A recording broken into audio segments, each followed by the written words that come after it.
Redução da maioridade penal. O assunto é um dos mais recorrentes no país ultimamente.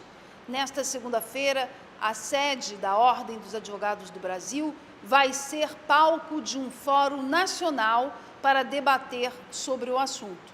A Câmara Municipal de Salvador se antecipou e já discutiu esta semana em audiência pública a redução da maioridade penal. O Wallace tem 26 anos, hoje trabalha como vendedor, mas dos 18 aos 24 anos consumiu e traficou vários tipos de drogas. Já foi assaltante e durante um tiroteio com a polícia conseguiu escapar com vida, apesar de ter levado 5 tiros. O Wallace largou o vício, o tráfico e mudou de vida. A história dele foi contada como uma história de sucesso. Um exemplo de que é possível recuperar um criminoso através de ações, de projetos criados para ressocializar os que estão à margem da sociedade. Ele foi o último a falar na audiência pública que discutiu a redução da maioridade penal. A audiência foi organizada pelo vereador Luiz Carlos, do PRB, que convidou representantes da Polícia Militar, da Secretaria de Justiça, da Polícia Civil, da Ordem dos Advogados do Brasil, do SEDECA e do Programa de Proteção a Crianças e Adolescentes Ameaçados de Morte. A maioria é contra a redução da maioridade penal. Sou contra porque, primeiro, não vai resolver o problema. Segundo, sabemos que os grupos vulneráveis serão as vítimas desse novo sistema se for criado. Quem será preso aos 16 anos serão jovens, na sua maioria negros, dos bairros pobres de Salvador. Não teremos cadeia para colocar todos, né? O Estado e o poder público não têm condições de construir cadeias.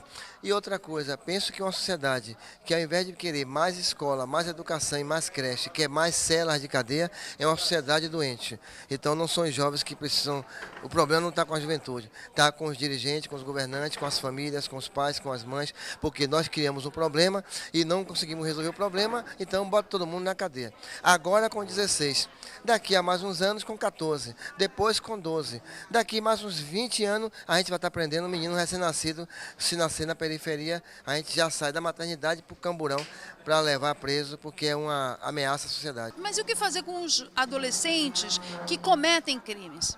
Tratar como a lei já os trata, com rigorosidade, com penas alternativas, com redução de danos, não é?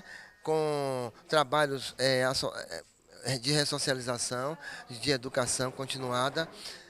E depois entender que, mesmo que nos assuste esses eventos envolvendo jovens, não são tantos assim. É muito pequeno o número de jovens envolvidos com homicídios, etc. A maior parte está envolvido com droga, com pequenos furtos. Na audiência pública, o único a defender a redução da maioridade penal foi o representante da Polícia Militar. Porque, na verdade, o que está se discutindo aqui é quando o indivíduo tem noção do que ele está fazendo de errado. É 18 anos, 21, 30 anos, a pessoa só consegue identificar que está fazendo algo de errado aos 18 anos ou aos 16, né?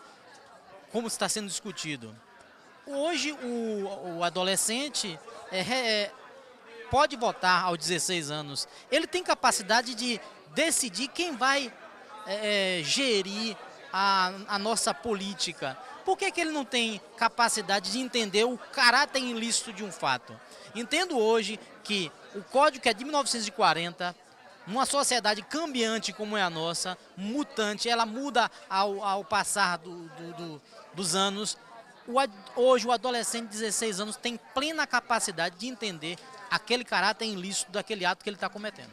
O assunto é polêmico, suscita opiniões apaixonadas, todos com muitos argumentos, estatísticas que tendem para um lado ou para o outro. Mas, na Câmara, o debate vai continuar. O vereador Luiz Carlos vai promover outros encontros e convidar a sociedade para discutir o tema. Nós vamos prender esses jovens infratores quando, na verdade, esses jovens já estão sendo vítimas da desestruturação familiar e de políticas públicas, educação de qualidade, programas recreativos e esportivos, programas de emprego que funcionem, Porque nós temos alguns programas sociais, alguns programas do governo federal e do governo estadual, mas assim, a grande pergunta, essas informações chegam aos jovens da periferia? Como é que se insere nesses programas? Então a gente precisa investir nessas políticas públicas, políticas que sejam acessíveis a esses jovens, ou seja, precisamos fazer com que a nossa juventude sonhe com dias melhores. E quando você não dá essa perspectiva de futuro, eles se tornam presa fácil para ser cooptado pelo crime.